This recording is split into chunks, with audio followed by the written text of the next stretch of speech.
One of the questions I get asked the most by early stage startup CEOs is, I think I need a board of directors. What do you think?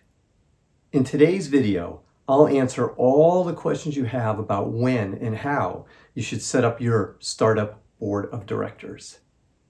Over the past 5 years, I've worked directly with over 100 early stage startup CEOs.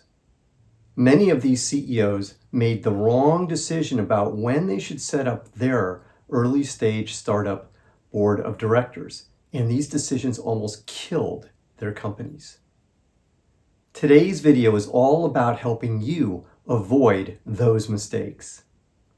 Let's start with the 2 questions everyone has about startup boards. Number 1, what's the value of an early stage startup board of directors? It's a great question, isn't it? I know, it seems really cool to you, and especially to your co-founders, to be on the board of your startup. After all, that's where all the big decisions get made, right? So you and your co-founders decide that you're going to set up a board of directors and you're going to be on it. And that simple decision can bring your startup to its knees. That's what happened to Brian. Brian added his 2 co-founders to his board, so he ended up with a 3-person board of directors. Then his 2 co-founders let getting on the board get to their heads, and they demanded of Brian that every single decision in the company be approved by the board, consisting of all 3 of them. The problem was, besides slowing everything down to a crawl, Brian's co-founders didn't have the experience to make these decisions. The relationship between Brian and his co-founders continued to deteriorate. And the problem was that Brian reported to the board, and the board, consisting of his co-founders, now had the ability to fire him. So my answer is really simple. The value of an early stage startup board of directors is very, very minimal.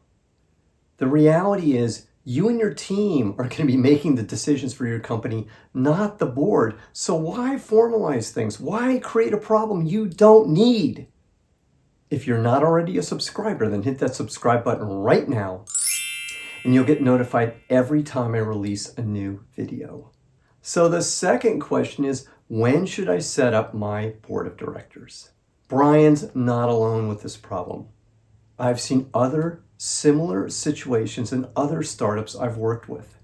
The reality is, more than 50% of all co-founder relationships fail. And if you think about your board at an early stage, your co-founders are likely to be the people on the board. So now what happens? That's why you should wait as long as possible to set up your board of directors. In my opinion, I'd wait until you raised venture capital before setting up your board of directors. The reality is, you just don't need it before then. In the United States, you can have just a 1-man board. That leads to the next question. Well, if I'm not going to have a board, maybe I should have an advisory board. What's that about? An advisory board is a group of experts that advises your company. These can be angel investors or other outside experts. Advisory boards, especially for early stage startups, can provide very useful advice to you on very specific areas. For example, Jack used his advisors to help with acquisitions he wanted to make. Another one that I see over and over again is using your advisors to help with introductions to companies that you want to do business with. This leads to the next great question. What's the difference then between a board of directors and an advisory board? The beautiful thing about an advisory board is they're there just to advise you. They can't fire you. A board of directors is different because you report to the board. Therefore, depending upon how you set up your board and the bylaws of your company, your board can fire you. And that's a huge difference.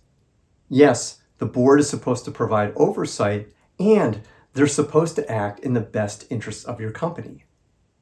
However, like in the example of Brian, when you have inexperienced people on your board, you can end up with a huge mess. The advisory board removes the mess while giving you the benefits of their advice. Now, if this content is resonating with you, then hit that like button right now. This leads to the next question. How many members should your board of directors have, and who gets to nominate them? I really like the idea of dividing board seats by the percentage ownership that they represent.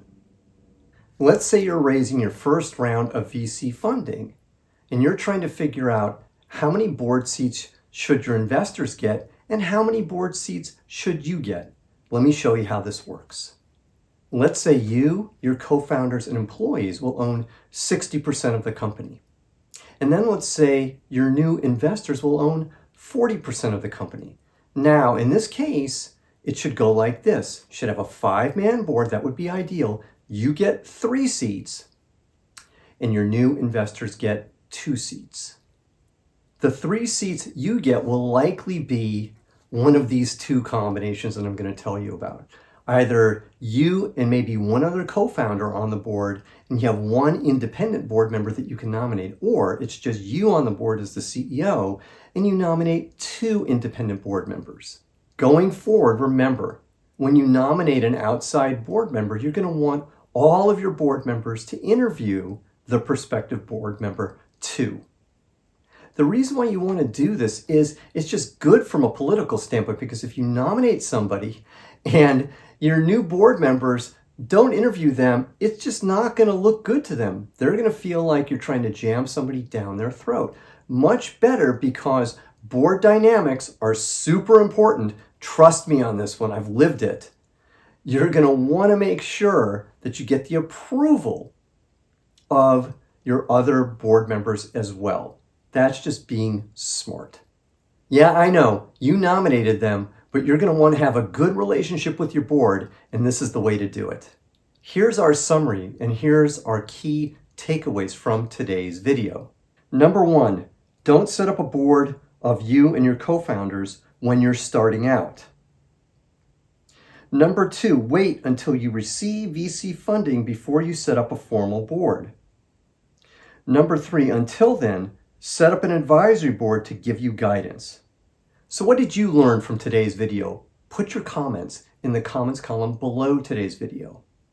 And if you have any questions for me, put your questions in the comments column below today's video too, and I'll be happy to answer them for you. Now, I have one more thing for you. I have a free startup pitch deck template. It has all the slides that you need to help you develop your startup pitch deck. All you need to do to get your free startup pitch deck template is click the link below today's video, and it's yours for free. Now, to get more great content from me, all you have to do is just wait around for about another 20 seconds or so, and some links are going to pop up, and all you need to do is just click them, and you're on to the next great video. My name is Brett at brettjfox.com. I've really enjoyed speaking with you today. I'll see you again next week. Thanks. Take care. Bye.